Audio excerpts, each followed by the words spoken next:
Andrew Holness is often presented as a symbol of Jamaica's future, the modernizer, the builder, the leader who promises to carry the island into a new era of economic strength, security, and global recognition. Yet, depending on who you ask, Holness is either a forward-looking reformer or a man whose achievements mask deeper struggles that remain unresolved. This isn't the polished campaign reel with smiling handshakes and neatly cut ribbon ceremonies. This is the real story of Andrew Holness, the rise, the reforms, the controversies, and the questions about the kind of legacy he will ultimately leave behind. From childhood to Jamaica House. Born on July 22, 1972, Andrew Michael Holness grew up in Spanish Town, St. Catherine. Unlike many politicians who took winding paths into public life, Holness was sharp, focused, and academically inclined from early on. He studied at the University of the West Indies, graduating with a degree in management studies, followed by a master's degree in the same field. His political journey began early, and he quickly caught the eye of the Jamaica Labour Party, JLP. Rising through the ranks, he became Minister of Education before stepping into the highest office of the land. In 2011, at just 39 years old, Andrew Holness was sworn in as Jamaica's 9th Prime Minister, making history as the youngest person ever to hold the role. Although his first stint was short, lasting only a few months before the JLP lost the election, Holness returned in 2016 with a renewed mandate. Since then, he has remained the central figure in Jamaican politics, leading the nation through storms both literal and figurative. But unlike many politicians, Holness never seemed content with surface-level leadership. In May 2025, while still serving as Prime Minister, he earned a Doctor of Law and Policy degree from Northeastern University in Boston. His doctoral thesis focused on how lax U.S. gun laws directly contribute to Jamaica's epidemic of gun violence. That pursuit of academic depth while running a country is unusual. It signaled something essential about Holness's style. He is a man who wants his leadership anchored in research and data, not only political slogans. Jamaica's most difficult war, crime and violence. Holness's biggest challenge, however, is not found in lecture halls or budget tables. It's on the streets. Jamaica has long battled one of the highest homicide rates in the world, and no leader can escape the weight of this reality. By 2024, signs of progress emerged. Murders fell by about 18%, while serious crimes overall dropped by 14% in the first 4 months of 2025. The numbers looked even better. Murders down an astonishing 37%, and major crimes down 18%. For a country long scarred by violence, these were not small victories. Yet, progress came with a darker edge. Fatal police shootings spiked by 152% during the same period, triggering outcry from human rights groups both in Jamaica and abroad. To some, it felt like the price of safety was being paid in unchecked state power. Still, Holness has doubled down on border security and anti-gun initiatives. In June 2025, Jamaican authorities made the largest firearms seizure in the nation's history. 233 illegal guns and over 40,000 rounds of ammunition. This wasn't luck. It was the result of new high-tech scanning systems at the ports, part of Holness's broader push to strangle the flow of weapons before they hit the streets. The irony is stark. Holness's academic thesis warned about America's gun exports, and his government's most public security victories came in intercepting those very imports. It's both a vindication of his research and a reminder of how entangled Jamaica's security challenges are with global systems beyond its control. Economic growth, stability, and strain. If crime is Holness's most visible challenge, the economy is his most celebrated achievement. When he took office, unemployment was over 13%. By 2025, it had fallen to just 3.3%, the lowest in Jamaica's modern history.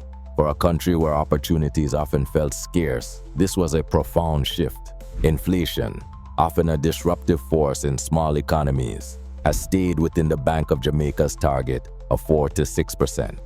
Meanwhile, the country's debt-to-GDP ratio, once an alarming burden, is projected to fall below 70%, the lowest in over 30 years. To many observers, Jamaica has become a case study in fiscal discipline and reform.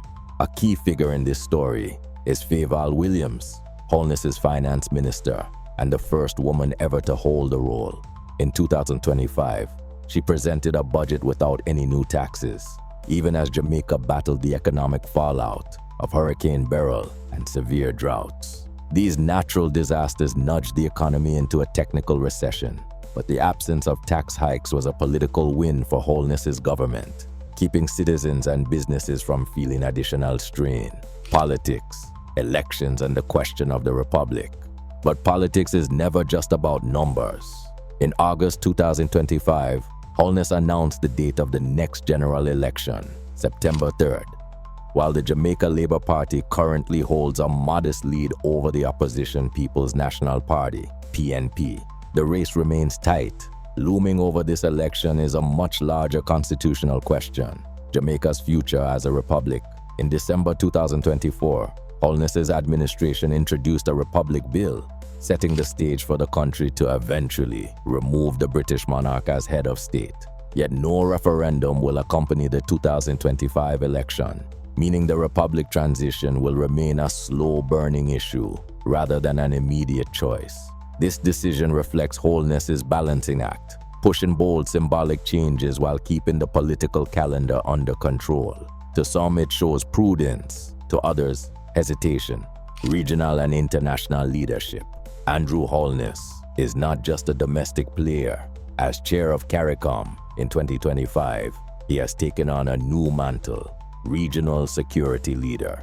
He has called for a war on gangs across the Caribbean, echoing the rhetoric of the global war on terror. For Jamaica, this isn't empty talk. The crisis in Haiti, marked by violent gangs and political instability, threatens to spill across the region.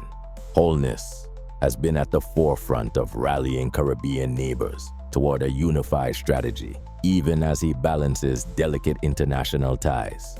In Washington, U.S. Secretary of State Marco Rubio announced that the U.S. may reevaluate its travel warnings for Jamaica, citing improved crime statistics. Such a shift would be a major win for tourism, one of Jamaica's economic lifelines. At the same time, Holness has defended Jamaica's long-standing medical cooperation with Cuba, ensuring that Cuban doctors working in Jamaica remain protected under labor laws. It's a balancing act of diplomacy, aligning with Washington while maintaining traditional ties with Havana. So what is the real story of Andrew Holness? He is a reformer who believes in research-based solutions, a man who modernized Jamaica's economy, strengthened its infrastructure, and gave the nation some of its best crime statistics in years. He is also the leader who empowered his police force to act aggressively, too aggressively, some say, raising difficult questions about the cost of security. He is a politician chasing Jamaica's symbolic independence by moving toward a republic, yet cautious in how fast he pushes constitutional reform. He is a regional leader, balancing the Caribbean's crisis with Jamaica's own, and a global diplomat navigating between the United States and Cuba. But Holness is also a figure under scrutiny. For all the economic numbers, do ordinary Jamaicans feel better off? For all the policing victories, are communities safer, or simply more fearful of both gangs and law enforcement? And when the history books are written, will Holness be remembered as the modernizer who reshaped Jamaica, or as the leader who left deep social issues unresolved beneath the surface? That is the real story of Andrew Holness, not just the campaign narrative, but the tension, trade-offs, and contradictions that come with governing a country where progress and crisis live side by side.